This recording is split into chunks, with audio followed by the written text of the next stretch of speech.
Khamenei का तख्ता पलट होना जरूरी है, क्योंकि खामेनेई ऑर्डर देते हैं सबको, और जो हम उनके प्रेसिडेंट है, ईरान के प्रेसिडेंट, वो बस नाम के हैं। जी, इसमें कोई डाउट ही नहीं है, प्रेसिडेंट तो नाम के ही हैं, और जो वहाँ के प्रेसिडेंट पेजेस्कियन हैं हाँ उनके हाँ विचारधारा अलग है। वो थोड़े मॉडरेट विचारों के हैं। उन्होंने शुरू में भी ये कहा था कि हम जो एक समझौता कर लेते हैं और हमारे से सैंक्शन हट जाएगी, तो वो जो उतना कट्टरवादी था उनके दिमाग में नहीं है। लेकिन जो आप बात कर रहे हैं, हर एक का अपना परसेप्शन हो सकता है, मे बी रॉन्ग, जी लेकिन ये जो लड़ाई है ये तेल की लड़ाई नहीं है। ये लड़ाई है दो तीन चीजों की, कि जिसमें कि देखिए आप एक बात समझिएगा कि जो यहूदियों की बड़ी जबरदस्त लॉबी है जो अमेरिका के अंदर, और जैसे अमेरिका जो बहुत सपोर्ट करता है इसराइल को ब्लाइंडली, तो जी अब इसमें जो सब कुछ, जैसे बार बार अपने एम्बेसडर दीपक साहब भी कह रहे हैं कि ये एग्जिस्टेंशियल थ्रेट जो इसराइल को है बार बार जो ईरान देता है, तो वो ये समझते हैं कि इनके पास में न्यूक्लियर वेपन आ गया तो ये खत्म कर देंगे। तो न्यूक्लियर वेपन हम्म के लिए आना इसलिए बहुत जरूरी नहीं है। फिर दूसरा जो ये अब ये कहते कुछ हैं, ये कहते रहे कि जी हमने तो कोई नहीं, हम तो पीसफुल यूज करके लिए करते रहे, लेकिन उस तरफ अब जो प्रूव हो रहा है कि इनके पास में 400 किलो जो संवर्धित यूरेनियम है, और रिपोर्ट्स ऐसी आ रही हैं ये किसी भी समय 10 बम बना सकते हैं, हम्म और तो इनका विचार है वो बम बनाने का। ये कंट्राडिक्टरी स्टेटमेंट देते रहते हैं कि जी खamenei साहब ने तो कहा है कि हम इस तो चाहते ही नहीं है, हम न्यूक्लियर बम हमारे अलाउड ही नहीं है। तो ये सब चीजों को करते हुए, लेकिन आप ये देखिए ना, जैसे कहा बार बार ये कहा जाता है कि इजराइल की और ईरान की कोई बाउंड्री नहीं है, तो क्या इजराइल ने अटैक किया है ईरान के ऊपर? तो ये जो क्यों क्यों हो रहा है, ये इसलिए अच्छा हो रहा जब है जो जी हमास ने अटैक किया है, और जो ये पूरी एक्सिस थी सीरिया के तरफ, कताब हिजबुल्लाह पूरे वेपन्स जाते थे, और वो जो हिजबुल्लाह को जाते थे और फिर हमास के पास जाते थे। तो अब ये जो पहले तो लड़ाई है, पहले सबसे पहले तो इसराइल ने क्या किया, वो हमास के ऊपर, जो कि हमास ने अटैक किया तो काउंटर अटैक उन्होंने किया। फिर अब बीच में आकूदा हिजबुल्लाह, हिजबुल्लाह ने अटैक किया तो फिर उनको ठिकाने लगा। फिर उसके बाद में हुती वहां से अपना लाल सागर में उधम मचाने लगा, और इनके ऊपर अटैक किया तो फिर उसके ऊपर में अटैक किया वहां पे। फिर जी जब ईरान जो है वो धमकियां देता रहा, और तो तब जाके अभी इसराइल ने, ये इसराइल नहीं चाहता कभी भी अगर ईरान बना लेगा तो बिल्कुल खत्म हो जाएगा ये। उनके तो लिए अभी नहीं, कभी नहीं। अगर अभी जो है उन्होंने ठिकाने या इनको अपने कंट्रोल में नहीं किया ईरान को, फिर नहीं हो सकता ईरान। तो जी इसलिए अब कुछ इसराइल और अमेरिका मिल करके ऐसा करेंगे। और उनका एक एम ये भी है बहुत पहले से ही कि अगर रिजीम चेंज हो जाती है तो उनका कोई मतलब ये नहीं है, कोई इसको ईरान को ना तो कोई ऑक्यूपाई करना चाहता, ना जी कोई ये तेल वेल की बातें। तो बहुत तेल हर जगह मिल रहा है, अमेरिका के पास भी है, क्यूबा जो वेनेजुएला सबसे ज्यादा वर्ल्ड में तेल है वो उनके काबू में आ गया है।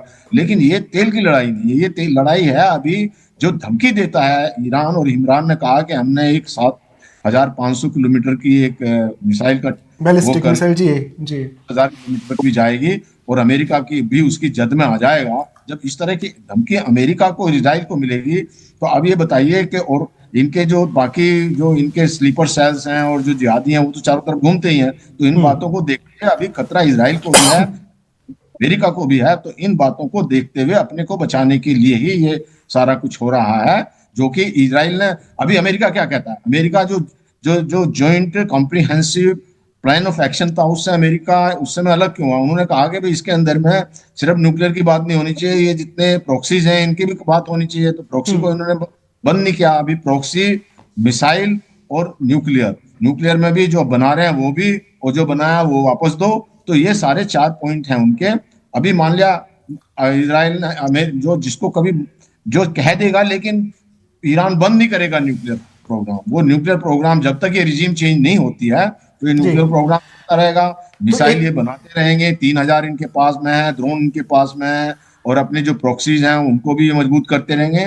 तो ये जो है वो चैन से, या हम इसराइल को चैन से नहीं सोने देंगे, और उनको एक एग्जिस्टेंशियल खतरा बना रहेगा। और आप देखिए चाहे पास्ट में भी जब इसराइल के ऊपर अटैक हुआ, तभी उन्होंने पहले भी, चाहे वो 67 में ले लीजिए, हम्म जब उन्होंने लड़ाई की तो इनके ऊपर अटैक हुआ, तब जाके इन्होंने रिटेलिएट किया। जी रिटेलिएट करके कई जो जमीन कब्जा ली, इजिप्ट की कब्जा ली, जॉर्डन की कब्जा ली, जी जो जी हैसियत ली, जी उनको वापस भी किया इन्होंने। तो जी इनको आ जाता है तब करते हैं, ये अपने आप तो कुछ करते ही नहीं है। और एक अभी देखिए जगह जो है जमीन, वही जमीन जो है इजराइल के पास में, गाजा के पास में, गाजा वेपन बना के सुरंग बना रहा है, उनको पैसा मिलता है, उन्होंने सुरंग बनाई। और इजराइल जो है वो तरक्की वहाँ जो रेगिस्तान के अंदर में भी उनकी जो टेक्नोलॉजी है जो अपने आप को बढ़ा रहा है, तो ये पॉजिटिव एटीट्यूड की बात है। ये गाजा के अंदर में जो है या ये सब चीजें, ये नेगेटिव एटीट्यूड की बात है। और जो नेगेटिव एटीट्यूड में इस तरह की बातें रहेंगी और जो कहेंगे कि जी हाँ हम छोड़ेंगे नहीं, हम जो है इनको मिटा देंगे, तो वो सब अपनी एग्जिस्टेंस के लिए वो लड़ रहे हैं, न कि ईरान। ईरान तो बैठा दूर से धमकी दे रहा है, इजराइल ने थोड़ी कहा कि भाई मैं ईरान को कुछ कहूंगा, हमास को भेजता रहता है वहां पे। तो फिर जी, तो ओवरऑल ये समझ में आ रहा है कि अक्टूबर 7 का जो अटैक था जिसमें हजारों इजरायली मारे गए, तो वो तो ऑफ कोर्स अगर हमास अटैक कर रहा है तो वो ईरान बैक्ड एक अटैक था। बिल्कुल था, 100%। तो इस वजह से अब वो चाहते हैं कि आर या पार वाली लड़ाई हो जानी चाहिए। इजराइल चाहता है कि उस समय जो इतना बड़ा अटैक हुआ और उनके अस्तित्व पे खतरा, या हम जो भी बातें बोले, तो वो अब चाहता है इजराइल की आर पार की लड़ाई हो जानी चाहिए। लेकिन अभी भी मतलब नहीं होता वो, ये आर पार की लड़ाई में कोई किसी को मान, वो ये चाहते हैं हम सुरक्षित रहें और ये जो अपना रिजीम जो है ये चेंज हो, और यहाँ पे इनके जो ऑक्टोपस की आर्म्स हैं वो खत्म हो, और न्यूक्लियर प्रोग्राम खत्म हो, और जो 3000 मिसाइल बना के बैठे हुए हैं इनके पास खाने के लिए, जनता को देने के लिए कुछ नहीं है, रियाल की कीमत खत्म हो रही है, खूब अपने पैसे इकट्ठे किए हुए हैं। और जो है आप ये देखिए ना, अपने लिए तो वहां पे करप्शन सब कुछ चल रहा है, और जो हथियार ये अपने लिए बनाते रहते हैं, और जो ऑक्टोपस की आर्म्स है उनको देते रहते हैं, और जनता मर रही है भूखी। तो ये कहाँ का इंसाफ हुआ? और फिर जाके अभी यहाँ तक रिपोर्ट है कि 76,000 लोग मारे गए हैं उसमें, जो अभी जो ये जो हुआ है अपना वहाँ पे जो विद्रोह हो रहा, खूब दबाने की कोशिश की जा रही है, विद्रोह भी चल रहा है, और जो सेपरेटिस्ट फोर्सेज है वो भी चल रही हैं। तो लगता है ये कोलैप्स भी हो जाएगी रिजीम, इनका जो है इनकी इकोनॉमी भी खत्म होती जा रही है। तो जो अपनी जो उनको, अब आप लड़ाई की बात कर रहे हो, वेपन की बात कर रहे हो, इतना जो है उन्होंने, उनके लोग कह रहे हैं हमें मुल्ला रिजीम नहीं चाहिए अभी, वो भी चाहते हैं कि हमें फ्रीडम होनी चाहिए। तो आप ये जो कोई आप देखिए उस चीज को कि वो कोई चारों तरफ से है, ये तो ये बट ठीक है, उन्होंने अपना ये हथियार बना बना के जो अपने देश पे भी कब्जा किया हुआ है, इधर उधर भी वो करते रहते हैं। और तो रशिया को उन्होंने ड्रोन दिए, रशिया उनको रेसिप्रोकेट कर रहा है, चीन का अपना इंटरेस्ट है। तो इस तरह से देखते हुए कोई ऐसा लॉजिकल या कोई एक मानवता का कहीं कोई ख्याल नहीं आता है, सब जो है ये नॉन मानवता की बात है, और अपनी जो है एक अथॉरिटी और अपना जो एक जिहादी मानसिकता। चलिए, बड़े एक इंटरेस्टिंग चीज से मैं थोड़ा जाऊंगा तेजावत साहब के पास, कि जब ईरान ने अपना न्यूक्लियर प्रोग्राम शुरू किया था 1950 में, तो वो अमेरिका की मदद से शुरू किया था, और वो सिविलियन एनर्जी के लिए किया था इन्होंने शुरू। तेजावत साहब, किसके लिए एग्जिस्टेंशियल क्राइसिस है ये, या किसके लिए ये जीने मरने का सवाल है, इजराइल या ईरान? गाजा तो चलिए छोड़ देते हैं, गाजा का तो जो होना था वो हो ही गया, हम जानते हैं वहां क्या हुआ। लेकिन अभी दोनों में से किसके लिए ये एक आर पार की लड़ाई हो सकती है? तेजावत साहब।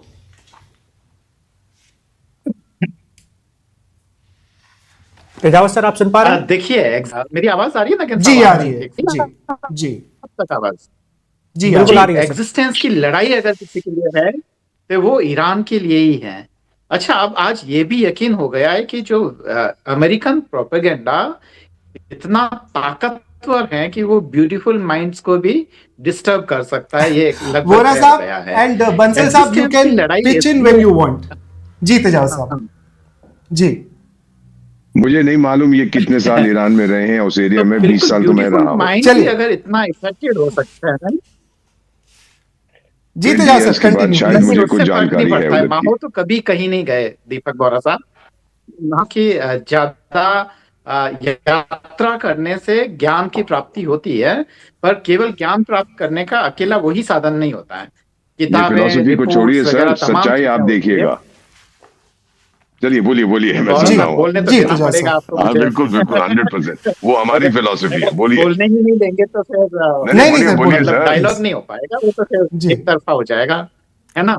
तो संवाद के लिए हमें तेजावत सर, अपनी बात रखिए। तो बात ये कि हाँ, ये किसकी बात कर रहे हैं जिन्होंने वहां 70,000 लोगों को मौत के घाट उतार दिया है? और वो लोग कौन थे? मासूम बच्चे, छोटे छोटे।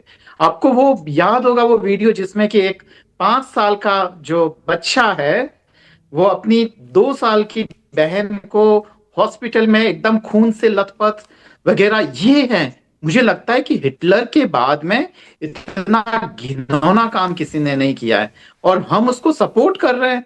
अगर हम सपोर्ट कर रहे हैं तो मुझे लगता है कि हमारी जो भारत ने जो हमने आजादी की जो लड़ाई लड़ी थी और उस समय हमने जो तय किए थे, हम उन मूल्यों से बहुत ही दूर आ चुके हैं। और एग्जिस्टेंस कहाँ, इजराइल का तो कहीं एग्जिस्ट ही नहीं करता था। और जिस हमास की ये बात कर रहे हैं, क्या यासर अराफात साहब ने कोशिश नहीं की? वो भी आतंकवादी थे, या उनसे पहले के जो शांतिवादी लोग थे, क्या उन्होंने ये कोशिश नहीं की थी कि हम शांति से रह, सह अस्तित्व के साथ रहें? आप बताइए, आपके हरियाणा में, बिहार में, यूपी में सारे के सारे अमेरिकन फैल जाएं और उसके बाद में वो वहां की सारी दुकानें खरीद लें, सारे मेन मार्केट पे वो छा जाए, सारी की सारी उनकी जमीनें खरीद लें, और उसके बाद में फिर हम कहते हैं कि देखिए हम सह-अस्तित्व के साथ रहना चाह रहे हैं। ये लोग आकर अगर फिलिस्तीन की प्रोग्रेस में अगर वो करते हिमायत, तब तो समझ में आता कि हाँ वो लोग कुछ कर रहे हैं। उन्होंने बोरा साहब पूरा बोलना पड़ेगा, नहीं तो समझ में नहीं आएगा, अधूरी बात ना, बोलिए वो बोलिए पूरी बोलिए पहुंच बोलिए नहीं पाएगी, है ना जी। तो उसके बाद में फिर क्या होता है कि वो लोग गाजा जिस पट्टी की ये बात करते हैं, वहीं अपने जैसे कि दिल्ली में मुनीरका और जैसे कच्ची बस्तियां नहीं है सीलमपुर, वहीं के वही घर के घर बन रहे, एक के ऊपर 5-5 6-6 मंजिलें जा रही है, और उनका ना कोई विकास हो रहा है ना कुछ कर रहा है, और उनको कहा है कि तुम्हारी ये बाउंड्री है, इसके बाहर मत निकलना। लेकिन जैसे नहीं तो बंसल हम साहब ने तुम्हें बोला देख कि उनको लेंगे। बहुत पैसे मिलते हैं।